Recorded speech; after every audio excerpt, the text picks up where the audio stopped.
सिंधु घाटी सभ्यता के खत्म होने के बाद भारतीय उपमहाद्वीप में आखिर हुआ क्या? इतिहास में अक्सर एक बड़ा ब्लैंक स्पेस नजर आता है ना?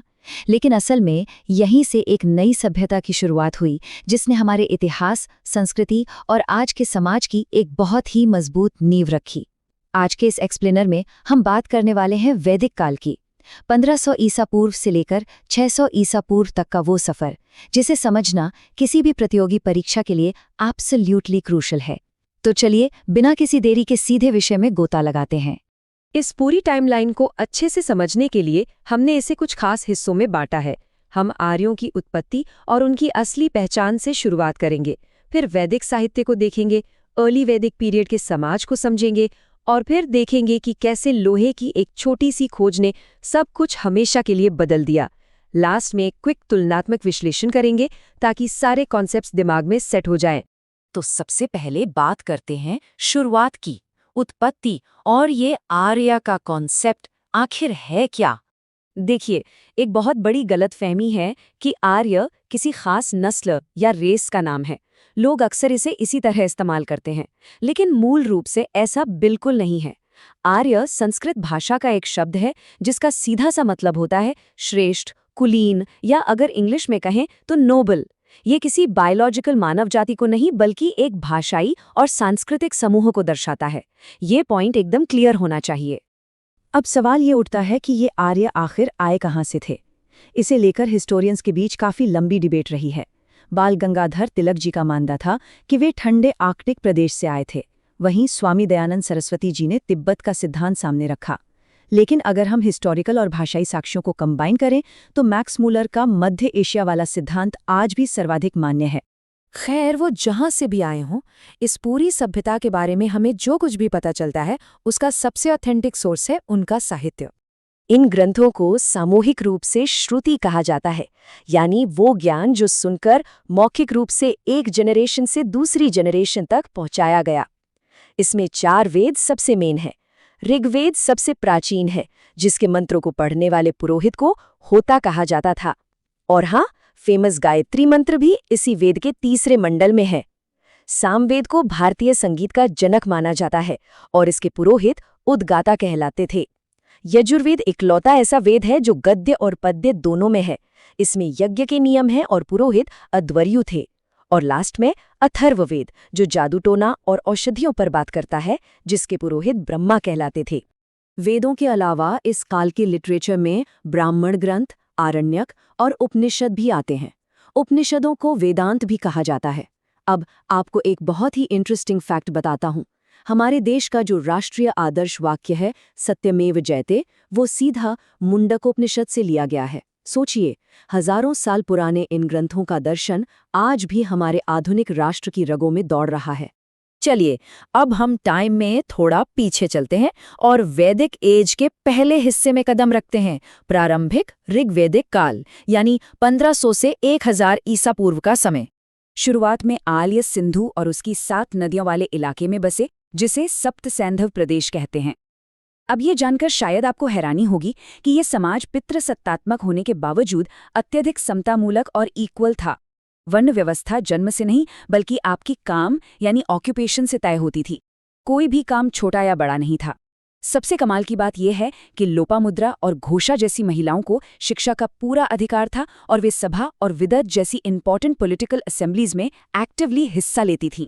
इकोनॉमी की बात करें तो खेतीबाड़ी बस नाम मात्र की थी, मेन काम था पशुपालन। इमेजिन कीजिए, गायें इतनी ज्यादा वैल्यूबल थीं कि उन्हें संपत्ति का सबसे बड़ा पैमाना माना जाता था। गाय को अघन्य यानी न मारे जाने योग्य कहा गया। लिटरली गायों को लेकर युद्ध लड़े जाते थे, जिन्हें गविष्टि यानी गायों की खोज कहते थे। उस समय का राजा बस कबीले का रक्षक होता था, कोई असीमित ताकत वाला तानाशाह नहीं।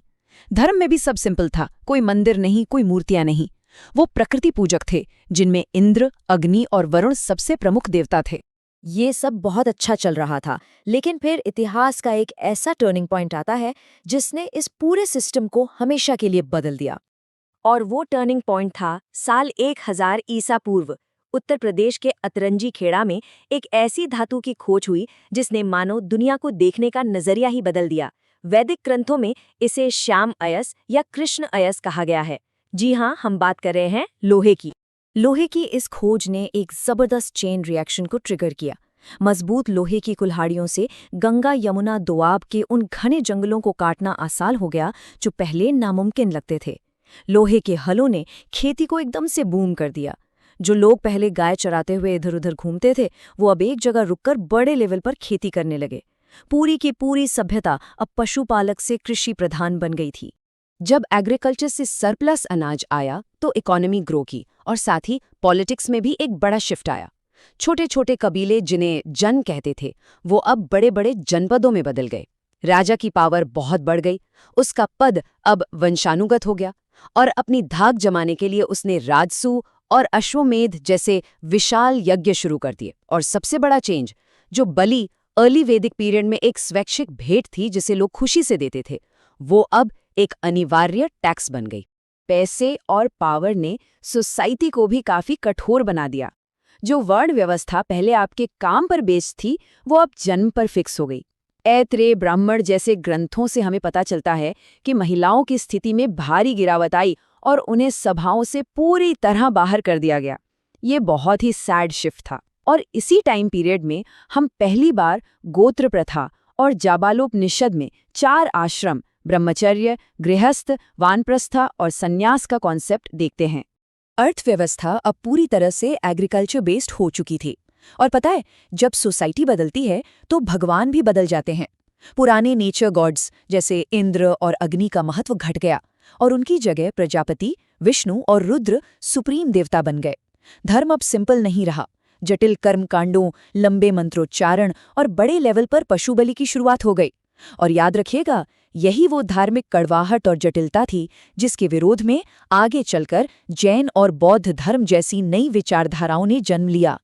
तो इस पूरी हिस्टोरिकल जर्नी से हमने क्या समझा? आइए एक बार जल्दी से इन दोनों पीरियड्स के बीच एक तुलनात्मक विश्लेषण कर लेते हैं। स्क्रीन पर इस इमेज को देखिए। ये पूरा ट्रांसफॉर्मेशन अपने आप में एक कहानी कहता है। पॉलिटिक्स में एक सिंपल स्वैच्छिक कबीलाई शासन से हम एक शक्तिशाली टैक्स कलेक्टिंग राजा तक पहुंच गए। एक समतामूलक कर्म आधारित समाज जन्म आधारित असमानता में बदल गया, जहां महिलाओं के अधिकार छीन गए। अर्थव्यवस्था गायों और पशुपालन से हटकर कृषि और लोहे के उपयोग में शिफ्ट हो गई और देवताओं में इंद्र व अग्नि की जगह प्रजापति और विष्णु ने ले ली। और अब इस एक्सप्लेनर को खत्म करने से पहले आपके लिए सोचने के लिए एक बहुत ही क्रिटिकल सवाल। हमने देखा कि कैसे राजा ताकतवर होते गए, तो उन्नत स्रोतों के आधार पर अर्ली वैदिक पीरियड की वो कौन सी सबसे पुरानी पॉलिटिकल असेंबली थी जिसमें शुरुआत में महिला और पुरुष दोनों भाग लेते थे, लेकिन जो राजा की बढ़ती तानाशाही के कारण बाद में पूरी तरह खत्म हो गई? इसका सही जवाब है विदित। ये छोटी सी डिटेल हमें एक बहुत बड़ा लेसन देती है कि कैसे पावर के सेंट्रलाइजेशन से एक इक्वल और प्रोग्रेसिव सोसाइटी भी अपना असली कैरेक्टर खो सकती है। इस डीप डाइव में मेरे साथ जुड़ने के लिए आपका बहुत बहुत शुक्रिया। पढ़ते रहिए और आगे बढ़ते रहिए।